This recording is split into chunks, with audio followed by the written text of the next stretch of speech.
एक हमारे सामने वीडियो ये भी आई जो IMA के नाम से जो कुरान पाक की जिस तरह से उन्होंने बेहरमती करी है, 13 टन बताया गया है कि 13 टन कुरान पाक को किसी गैर मुस्लिम के यहाँ ले जा कर के बेचने की कोशिश की है। तो मुझे यहाँ ये नहीं समझ में आया कि वो इलाका भी बेठल्ली का है। और मैं पब्लिक TV को इंटरव्यू दिया था उसी टाइम कि इसके अंदर कौन कौन शामिल है, लॉ एंड ऑर्डर कैसा शामिल है, मीडिया कैसी शामिल है, और अरशद हैं। उनसे मैं ये गुजारिश कर रहा हूँ इस बात के ऊपर कि वो तहकीक करवाएं कि पुलिस के ज़रिए, क्योंकि शिवाजी नगर का हल्का MLA रिजवान अरशद के हाथ में है, पुलिस उनके हाथ में है। उनसे ये बात किसके लिए, किसको खुश करने के लिए? अरे एक साहिब सज्जादा सैयदजादा आले रसूल तुम्हारे सामने है, तो तुम्हें उसका साथ मिलकर के चलने के बजाय उससे अदावत थी। ये क्या पैगाम देना चाहते हो गैर मुस्लिमों के? हमारे में इतनी फूट है, ना हमारा कुरान मौजूद, ना सैयदजादे सेफ है, ना कुरान सेफ है, ना इस्लाम सेफ है, और अपने आप को सब मुसलमान कहते हो। इस बात में सोचिए, मरना तो है ही, 3 से 6 के अंदर बड़ी हालत ख़राब होगी।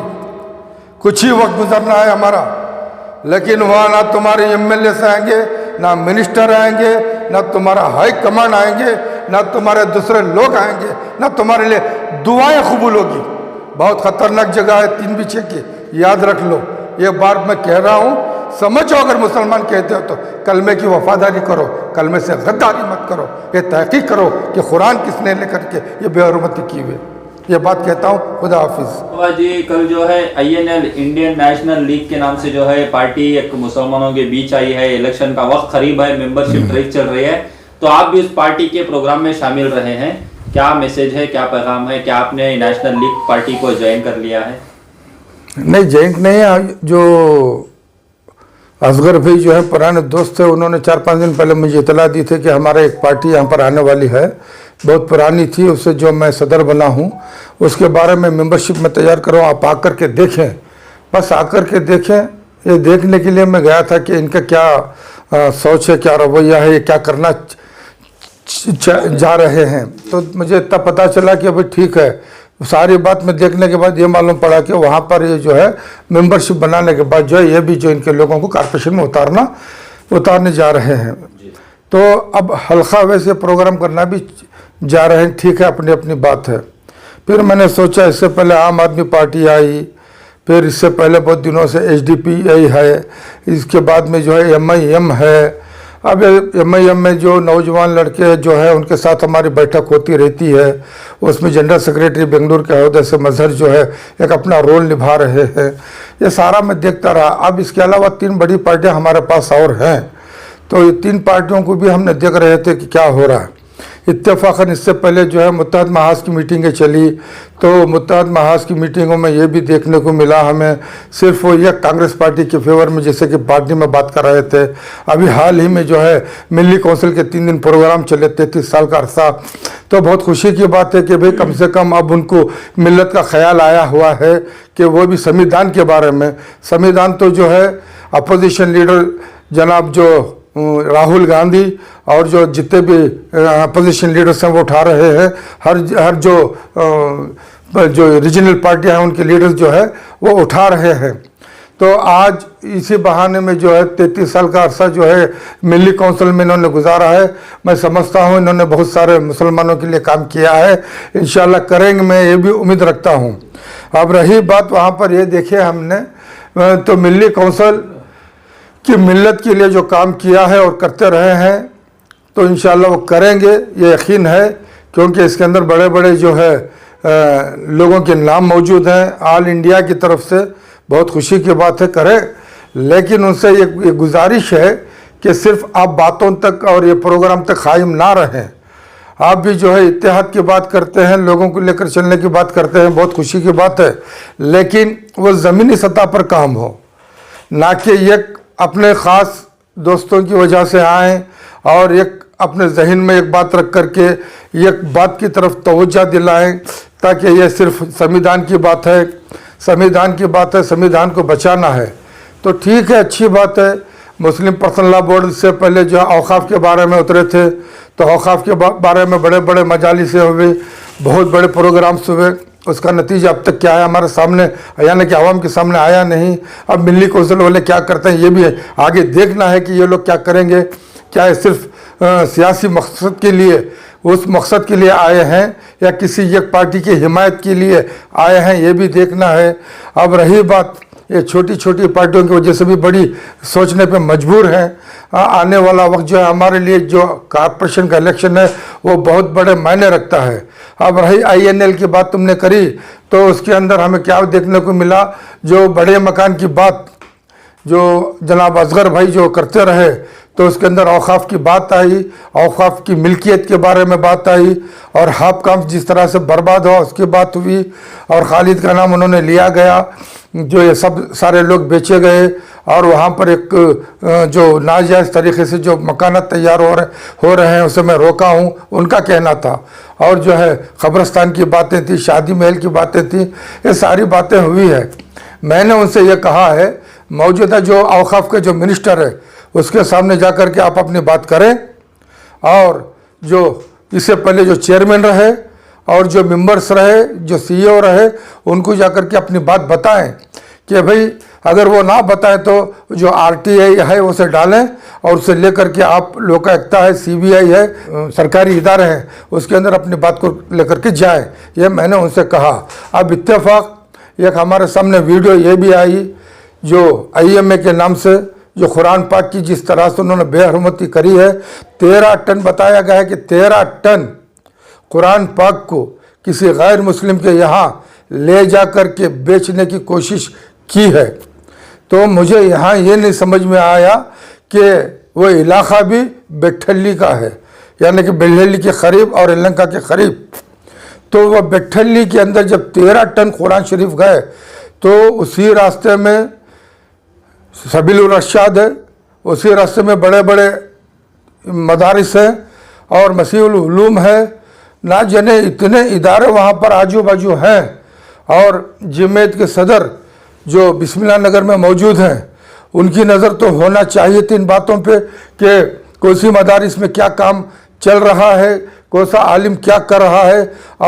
और जितने भी अपने आप को बड़े जो उलमा कहते हैं, वो जो उलमा को भी ये सोचना चाहिए कि भाई आप IAS IPS को साथ में रख करके अपने आप को जो बहुत बड़ा काम कौम की तरफ करने की बातें जब करते हो, तो इन सब बातों के ऊपर भी नज़र होना चाहिए थे। वो तो पहले बोल चुका हूँ, जो मंसूर है वो मंसूर कौम को बर्बाद किया, बहुत पहले कह चुका था मैं, वो यहूदी की औलाद है लिबास मुस्लिम में, और उसके साथ में जो जो साथ दिए वो भी उन्हीं में शामिल हो गए।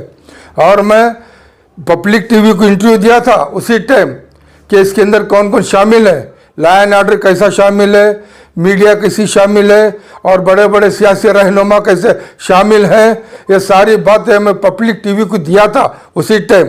फिर मुझे पुलिस कमिश्नर से सब बोले कि इस वीडियो को मत चलाइए, क्योंकि उसमें लॉ एंड ऑर्डर का नाम आ गया था। तो ये मैं पहले बहुत बोल चुका हूँ। वो उसके साथ में कई लीडर जो IMA का पैसा खाए हुए हैं, और एक नाम चला है जो रोशन बेग का नाम है। तो ये नहीं बता रहे कि कौन कौन अपने बाप की औलाद हो, तो वो बता दें, ये भी मैं पहले बोल चुका हूँ। जो सही मुसलमान है, किस किस ने ये कौम के पैसे खाया है IMA के नाम से, वो बताएं। और भी कई तंजीमें थी जो इदारे बने जो कौम को तबाह किए। बाबा जी, IMA का घोटाला होकर 7-8 साल का अरसा हुआ है। 7-8 साल के बाद 13 टन कुरान कहाँ पर स्टोर किया गया था, अबला कर जो है कबाड़ी की दुकान में रखे हैं। तो आप क्या मानते हैं, ये कहीं मुसलमानों की जगह पर ही रखा गया था 13? नहीं, अब देखो, उस टाइम पे मैं एक दफ़ा गया था देखने के लिए। हमारा मरहूम जनाब अनवर शरीफ साहब जो हमारे जनरल सेक्रेटरी थे, उन्होंने 1 लाख रुपए दे करके भेजा था कि देखेंगे इनका क्या रवैया है, समझे। देखने के बाद बोले फ्रॉड है। तो उसके बाद मैं गया था वहाँ का माहौल देखने के लिए। जब मैंने देखा तमाम उसके अंदर सफ़ेद कपड़े वाले, दाढ़ी वाले, सब मदारिस से निकले हुए बच्चे नज़र आए मुझे। मैं समझा भाई ये सारे मदारिसों को इस्तेमाल कर रहा है। इसके बाद मैंने ये भी देखा जिस तरह वो शरीयत के पाबंद इंसान, तो अपने आप को शरीयत का मैं खादिम कहते थे, मुफ्ती शोएबुल्लाह खान, उनको इन्होंने शरीयत की बातों में फंसा लिया और उसके बाद देवबंद के कुछ उलमा को जाकर के इन्हें पैसे दे करके अपने तरफ इसने कर करके देवबंद का नाम इस्तेमाल किया और यहाँ कुछ उलमा जामा मस्जिद को भी, सिटी जामा मस्जिद को भी इसने इस्तेमाल किया और व्यापारी मस्जिद के इमाम को भी इसने इस्तेमाल किया। तो ये जो ये मलाउन शैतान नमरूद क्या है सब है, लेकिन तबाह कौम हुई और ये आराम से अब सिक्योरिटी लेके फिर रहा है। अब इसके पीछे कौन मदद कर रहे हैं, कौन सी ऐसा सियासी लीडर इसकी सपोर्ट में है, उससे आप सब लोग जाकर के मालूम कीजिए कि इसकी ये कैसे इतना सब इस कौम को तबाह करके हज़ारों करोड़ तबाह करके इसने कैसे सिक्योरिटी लेके फिर रहा है। इस तरह ये नमरूद की औलाद, फ़िरौन की औलाद, कुरान पाक इसकी अहमियत थी क्या है। अब इसे उस टाइम पे कहे होंगे जो हमारे जो सफ़ेद कपड़े वाले, दाढ़ी वाले, जो मदरसे से निकले हुए ये उलमा जो इसके साथ में थे, उन्होंने कहा होगा कि आप कुरान पाक जो प्रिंट करवा करके लोगों को तकसीम करें। शायद वो लोगों को तकसीम नहीं हुई, कहीं और जगह थी, तो उसमें कुछ उलमा को मालूम होगा ये कि ये कहाँ थे और इसे कैसे हटा गया। ये सब तहकीक होना चाहिए। अब ये तहकीक कौन करे? अगर सच्चा मुसलमान हो तो करे। अब यहाँ तो मुसलमानी कितनी अच्छी है पता चल रहा है कुछ दिनों से। इसमें कोई आलिम ना सामने आ रहा है, ना पीर फकीर आ रहा है, ना कोई सियासतदान इसके पीछे आ रही बात। मैं बिलखुसूस रिजवान अरशद हैं, उनसे मैं ये गुजारिश करो इस बात के ऊपर कि वो तहकीक करवाएं कि पुलिस के ज़रिए, क्योंकि शिवाजी नगर का हल्का MLA रिजवान अरशद के हाथ में है, पुलिस उनके हाथ में है। उनसे ये बात मालूम करें ताकि ये कैसे इतनी बड़ी बेहुरमती हो गई। ये इस्लाम की बेहुरमती, कुरान की नहीं, इस्लाम की बेहुरमती, अल्लाह के उन अल्फाजों की बेहुरमती, नबी पाक की फरमान की बेइज्जती, मुसलमानों की हर उस चीज़ की बेइज्जती हुई है। इसलिए जो हल्का शिवाजी नगर का था उसके अंदर जितने भी अपने आप को सियासी रहनुमा जो लोकल लीडर हैं उनका भी फ़र्ज़ बनता है ताकि वह तहकीक करके MLA के नज़दीक लेकर के जाएं और MLA का फ़र्ज़ बनता है अपने कौम के लिए इसकी तहकीक करें। यह बात मैं कहता हूं और इंशाअल्लाह। और औक़ाफ़ के बारे में जिस तरह बदनामी हो रही है, ये भी देखा मैं कुछ दिनों, ये चेयरमैन को, इलेक्टेड चेयरमैन को काम करने के लिए नहीं दे रहा है। ये बहुत सारी बातें कई डिस्ट्रिक्ट से मेरे सामने आ रही हैं और उनको ये मिनिस्टर लेवल मिलना चाहिए था, उसे भी रोक रखा है। इतनी अदावत क्यों भाई? किसके लिए? किसको खुश करने के लिए? अरे एक साहिब सज्जादा सैयदजादा आले रसूल तुम्हारे सामने है, तो तुम्हें उसके साथ मिलकर के चलने के बजाय उससे अदावत थी। ये क्या पैगाम देना चाहते हो गैर मुस्लिमों के?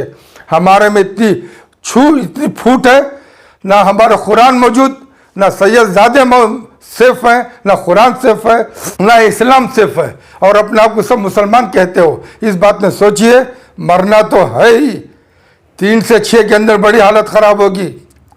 कुछ ही वक्त गुजरना है हमारा, लेकिन वहाँ ना तुम्हारे MLA से आएंगे, ना मिनिस्टर आएंगे, ना तुम्हारा हाई कमांड आएंगे, ना तुम्हारे दूसरे लोग आएंगे, ना तुम्हारे लिए दुआएं कबूल होगी। बहुत ख़तरनाक जगह है 3 पीछे की, याद रख लो। ये बार मैं कह रहा हूँ, समझो। अगर मुसलमान कहते हो तो कलमे की वफादारी करो, कलमे से गद्दारी मत करो। ये तहकीक करो कि कुरान किसने लेकर के ये बेहुरमती की हुई है। ये बात कहता हूँ। खुदा हाफिज़।